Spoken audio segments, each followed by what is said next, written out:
ইয়া গাউসুল আজম! হযরতের আধ্যাত্মিক প্রভাবে বাঘের কবল থেকে ভক্ত উদ্ধারের রহস্যময় ঘটনা শুনুন। একদিন হযরত কেবলা পুকুর পাড়ে বসে অজু করছিলেন। হঠাৎ তিনি উচ্চস্বরে বলে উঠলেন, হারামজাদা, তুই এখান থেকে দূর হস না কেন?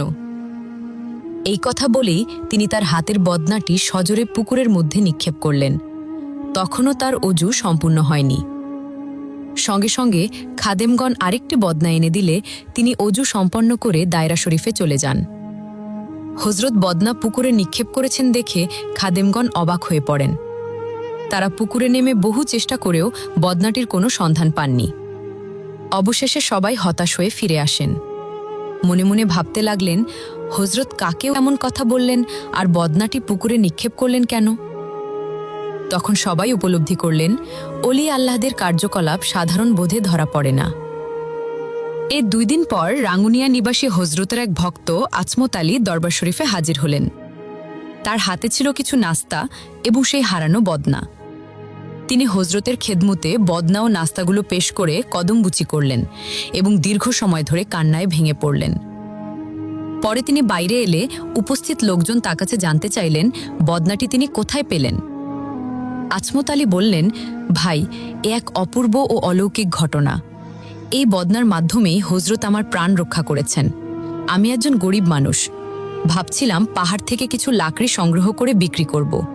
সেই টাকায় সামান্য নাস্তা বানিয়ে হযরতের খেদমতে হাজির হব। আমি মাইজ ভান্ডার দরবার শরীফ থেকে প্রায় 42 মাইল দূরে রাঙ্গুনিয়ার কোদালা পাহাড়ে গিয়েছিলাম। সেখানে কাঠ সংগ্রহ করে একটি গাছের নিচে আটি বাঁধছিলাম।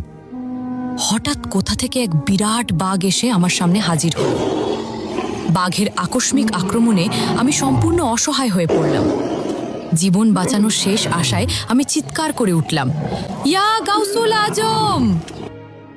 এই কথা শেষ হতে না হতেই আকাশের শূন্যতা ভেদ করে একটি লোটা এসে সরাসরি বাঘের মুখের ওপর আঘাত করল। বাঘটি ভয়ে গর্জন করতে করতে পালিয়ে গেল। আল্লাহর অশেষ রহমতে আমি বাঘের কবল থেকে রক্ষা পেলাম। পরে বদনাটি হাতে তুলে দেখে আমি বুঝলাম, এটি তো হযরত কেবলার বদনা। আমি বুঝে গেলাম হযরত তার বেলায়াতি ক্ষমতায় এই নরখাদক জন্তুর হাত থেকে আমাকে রক্ষা করেছেন। এরপর বদনা ও লাকড়ি নিয়ে বাড়ি ফিরে গেলাম। লাকড়ি বিক্রি করে সামান্য নাস্তা তৈরি করলাম। সেই দিনে বদনা ও নাস্তা নিয়ে হযরতের খেদমতে হাজির হয়েছি। যদি হযরত কেবলার অসীম কেরামত এবং করুণা না থাকত, তবে আমার আর কখনো বেঁচে ফিরা হতো না। মহান আল্লাহর অলিদের কেরামতি যুগ যুগ বছর ধরে প্রমাণিত। আমাদের প্রিয় নবীর পূর্ব থেকেই আল্লাহর অলিদের অস্তিত্ব কুরআন দ্বারা প্রমাণিত। আল্লাহর অলিদের জীবন মানুষের উপকারে উৎসর্গ ছিল। মহান আল্লাহর দেয়া ক্ষমতা বলে তারা